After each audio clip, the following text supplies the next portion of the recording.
আপোনাৰ পৰা টকা পইচা গাড়ী নিয়াৰ নিচিনাকৈ গাড়ী লৈ যোৱা হ'ব, আপোনাৰ ইনকমত বৰকত নাইকিয়া হ'ব, 50 লাইনৰ বেপাৰত মাথা মাৰিলেও আপোনাৰ ইনকম একেবাৰে উঠাই লোৱা হ'ব। আৰু এইবিলাক আমাৰ সৰু সৰু হৈ থকা ভুল হয়। আমি ভাবো এইবিলাক আগৰ দিনৰ মানুহে কৰা কথা, এইবিলাক ট্ৰেডিশ্যনৰ কথা, দুটা মানুহে মানিব। আমি এইবিলাক বস্তু এতিয়া মডাৰ্ণ যুগ, টেকনলজিৰ যুগ, এতিয়া আপোনাৰ মেডিকেল চায়েন্সৰ যুগ, কিন্তু এইবিলাক কথা যে এইবিলাক কাম যে কৰিলে আমাৰ উপকাৰ হ'ব, এতিয়া মেডিকেল চায়েন্সেও কৈ আছে। গতিকে মই কম সময়ত আপোনালোকক কথাকেইটা কম, আপোনালোকে ইগনোৰ কৰিব, পুৰণা নিজৰ কথাটো নাভাবিব। হদিছ পুৰাণৰ কথা কেতিয়াও মানে ভুল হ'লে নাযায়, অথলে নাযায়। আপোনাৰ মোৰ লাভৰ কাৰণে আমাৰ নবীয়ে আমাক এইখিনি দি থৈ গৈছে। প্ৰথম কথাটো হৈ গ'ল থিয় হৈ পানী খোৱা। থিয় হৈ পানী খালে আপোনাৰ ৰিজকৰ পৰা বৰকত উঠি যায়, আৰু ৰিজকৰ পৰা যেতিয়া বৰকত উঠি যায়, আপুনি যিমান ইনকম কৰিলে আপুনি পইচা, আমাৰ যে কথাবিলাক যে মুখত আহে নাহে, ইমান পইচা আহিছে কিন্তু হাতত এটকাও লোৱা নাই। কেলে লোৱা নাই বাৰু? ফালে গুচি গৈছে। ক'ৰ পৰা পইচা আহিছে গম নাপাওঁ, ক'লে গুচি গৈছে গম নাপাওঁ। আহে হাতত পইচা নৰয়। ইয়াকে কোৱা হয় আপোনাৰ হাতত যে বৰকত নাইকিয়া হৈছে, আল্লাহ দিয়ে আপোনাৰ ৰুজিৰ পৰা এটা যিটো বৰকত মানে কি? কম বস্তুত বেছি ফল। এতিয়া বস্তু বেছি হৈ গৈছে, ফল কম হৈ গৈছে। ইয়াৰ অৰ্থ হৈছে আপোনাৰ ৰুজিৰ পৰা বৰকত পোৱা হৈছে। গতিকে সদায় পানী বহি খাব। পানী কেনেকৈ খাব? বহি পেলাই খাব। দ্বিতীয় কথাটো হৈ গৈছে, আমি যে টয়লেট বাথৰুমত যাওঁ, বাথৰুমত বা টয়লেটত যাওঁতে আমি সদায় মহিলাসকলে এখন পাতল উৰণি হ'লেও, লাগিলে ঘৰৰ ভিতৰৰ টয়লেট বাথৰুমেই নহওক কিয়, এখন পাতল উৰণি হ'লেও, মই কাৰণটো কৈ দিম কিহৰ কাৰণে। এখন পাতল উৰণি হ'লেও লৈ যাব। আমাৰ পুৰুষসকলে টুপি বা যিকোনো পাৰে মূৰটো ঢাকি যাব। যদিহে মানে এনেকুৱা আপোনাৰ মূৰটো যদি মানে লাংগা মূৰ, মানে কাপোৰ টুপি নিদিয়াকৈ যদি মূৰ লৈ পেলাই যদি সেই এনেকুৱা মানে সুদা কৰিলে যদি আপোনাৰ বাথৰুম লেট্ৰিনত যোৱা হয়, কি হয়? আপোনালোকে এটা কমন কথা জানে, বাথৰুম লেট্ৰিনত কি থাকে বাৰু? ইংলিছ থাকে, বেয়া ধৰণৰ জিন থাকে, শয়তান থাকে। ইয়াৰ বহু ক্ষেত্ৰত দেখিবলৈ পোৱা যায়, এনেকৈ সুদা মূৰে যোৱাৰ কাৰণে বহু ক্ষেত্ৰত আমি পাওঁ যে জিন বা ভূতৰ আচৰ কৰি যায়, আৰু তাৰ ফলত আপোনাৰ বহুত ক্ষেত্ৰত মানে বেয়া এফেক্ট কৰে, প্ৰভাৱ কৰে, আৰু নিজৰ পৰা বৰকত উঠি যায়। 2 নম্বৰ কথা। 3 নম্বৰ কথাটো হৈ গ'ল, আমাৰ বহুত মানুহৰ মানে এটা অভ্যাস আছে যে স্নানগাৰ যিটো আমি য'ত আমি গা ধুওঁ, সেই গা ধোৱা ঠাইত আমি পেচাব কৰি দিওঁ। বহুতৰ থাকিবও পাৰে, কিন্তু বহুতৰ থাকে। গতিকে এইটো এটা বহুত বেয়া অভ্যাস। এই অভ্যাসটোৰ কাৰণেও ৰিজকৰ পৰা বৰকত উঠি যায়। কিহৰ কাৰণে? আপুনি চাবচোন, যদি পেচাব কৰোঁতে 2 এটোপাল চিটিকনি পৰাৰ নিচিনা সম্ভাৱনা পোৱা যায়। মানে এটা মনত এটা সন্দেহ আহি যায়। সন্দেহ অহাৰ কাৰণে আপুনি অজু কৰিও শান্তি নাপায়, নামাজ পঢ়িও শান্তি নাপায়, কোৰাণ পঢ়িও শান্তি নাপায়। গতিকে যেতিয়া আপুনি যি ঠাইত আপুনি গা ধুব, সেই ঠাইত যদি আপুনি পেচাব কৰি দিয়ে, গতিকে আপুনি যিমান গা ধুলেও, যিমান পানী মাৰিলেও গাত, আপোনাৰ কি মনৰ পৰা এটা সন্দেহৰ ভাৱ নাযাব যে মই পাক হ'লো নে নাই। আৰু এই সন্দেহৰ ভাৱটোৱে আপোনাৰ নামাজ, তিলাৱত, প্ৰত্যেকখিনি ইবাদত বা আপোনাৰ প্ৰত্যেক কামত মানে বিজুতি ঘটাব, বা আপুনি সঁচাকৈও নাপাকত থাকিব পাৰে। গতিকে ইয়াৰ পৰা 100% নিজকৰ বৰকত উঠি যোৱাৰ সম্ভাৱনা আছে, বা আল্লাহ নবী আমাক এই দিশটি মনা কৰি থৈ গৈছে যে তোমালোকে স্নানগাৰত মানে য'ত গা ধুবা, য'ত তুমি ফ্ৰেছ হ'বা, গা ধুবা, তাত তোমালোকে পেচাব নকৰিবা। ইয়াৰ পৰা নিজকৰ পৰা বৰকত উঠি যায়। তাৰপিছত কথা আহি গ'ল, আমি ভাত খাওঁতে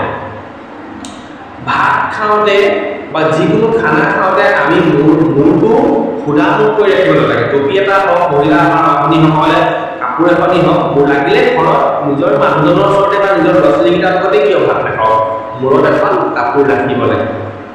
তাৰপাছত কথা হৈ গ'ল, যিকোনো কাম কৰোঁতে ঘৰটোকে খাই গ'লে ভোটাটো উঠালে, বিজনেছলৈ ওলাই গ'ল, গাড়ীখনকে ষ্টাৰ্ট দিলে, গছৰ পুলি এটাকে ৰুইছে, ঘৰটোকে চাফা কৰিছে, ভাতেই খাইছে বা তৰকাৰীখন ৰান্ধিব লৈছে, যিকোনো কাম কৰোঁতে, কাপোৰটোকে উঠাই আনিছে, যিকোনো কাম কৰোঁতে বিস্মিল্লাহিৰ ৰহমানিৰ ৰহিম ক'বই। কাৰণ আমি নিয়ামত কাৰ লৈ আছোঁ? আল্লাহৰ লৈ আছোঁ। আৰু আল্লাহৰ এইবিলাক যে পিন্ধি আছোঁ মই কাপোৰ, মই যে কথা কৈ আছোঁ, কথা কওঁতে গৈ আহি পেলাই আমি যাক কওঁ, কথা কোৱাৰ শক্তি, আমি খাই আছোঁ, শুই আছোঁ, এইবিলাক হকীকত কাৰ নিয়ামত হয়? আল্লাহৰ নিয়ামত হয়। আৰু এজন মানুহে বা এজন মখলুকে যেতিয়া খালিকৰ কথা নাভাবিব, মানে তাক সৃষ্টি কোনে কৰিছে সি তাকেই পাহৰি গ'ল। আৰু সি পাহৰি গ'ল বুলি কেনেকৈ গম পালোঁ? কামটো কৰিব নামেই লোৱা নাই। গতিকে যেতিয়া যাৰ উপকাৰিতাৰ কাৰণে আমি আজি এনেকৈ আছোঁ মানুহ হিচাপে আল্লাহ আমাক সৃষ্টি কৰিলে আমি মুছলমান হ'লোঁ গতিকে আমি যদি প্ৰত্যেকটো কামত বিসমিল্লাহ নকওঁ গতিকে আমাৰ নিজৰ পৰা নিশ্চয় বৰকত দি যাব গতিকে সকলোৱে বিসমিল্লাহ কওঁ ইনশাআল্লাহ তাৰপিছত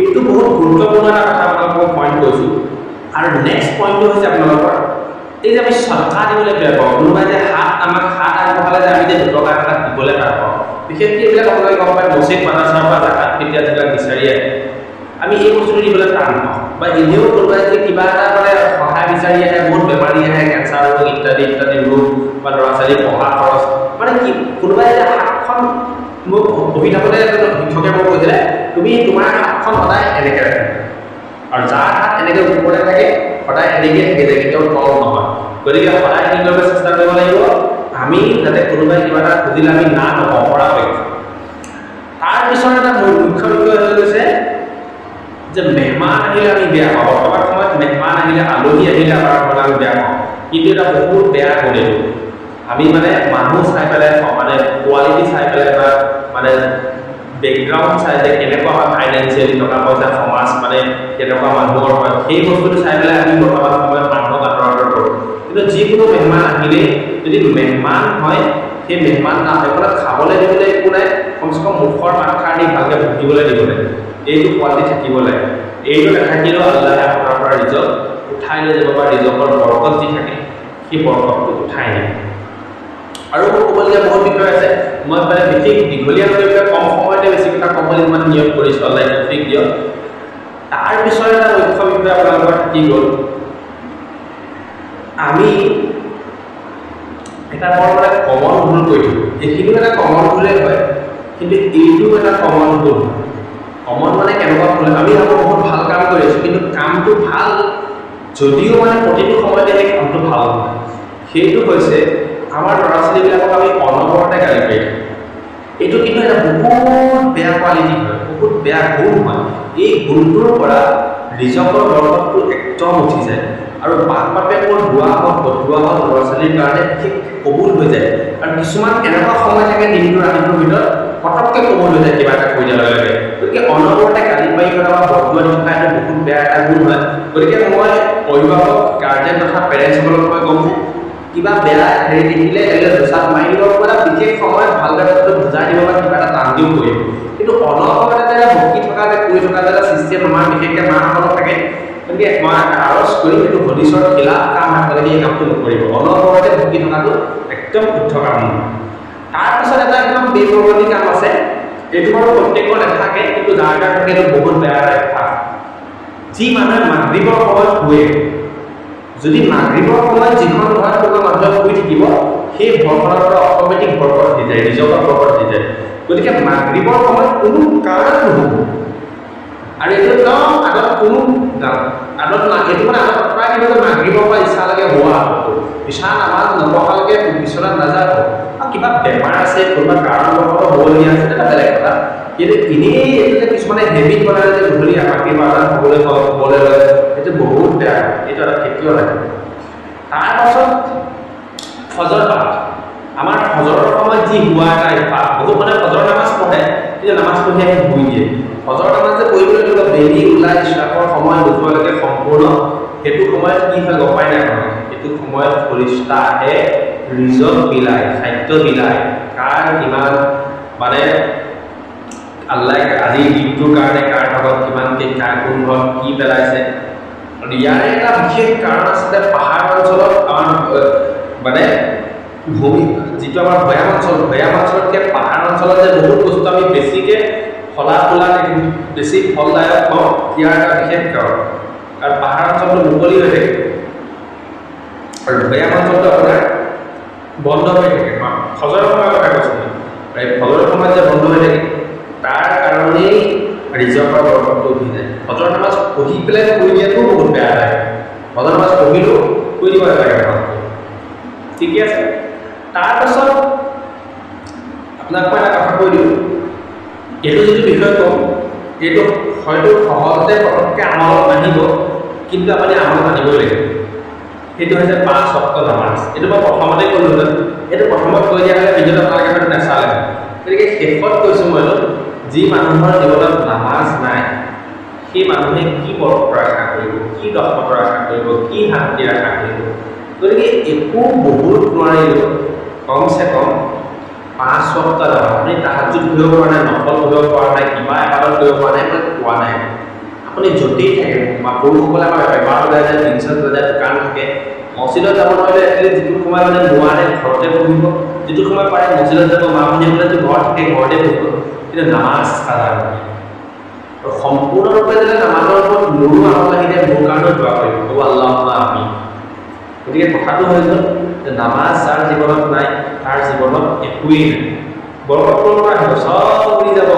কোটি টকা ইনকম হ'বলৈ নামাৰিব আপুনি তাৰ জীৱনত বৰকত আছে, তাৰ জীৱনত হাই হাই হাই মোৰ নাই আৰু লাগে, টোপনি নাই, খাব নোৱাৰে, শুব নোৱাৰে, মুখৰ খাদ্য থাকিব কিন্তু খাব নোৱাৰিব।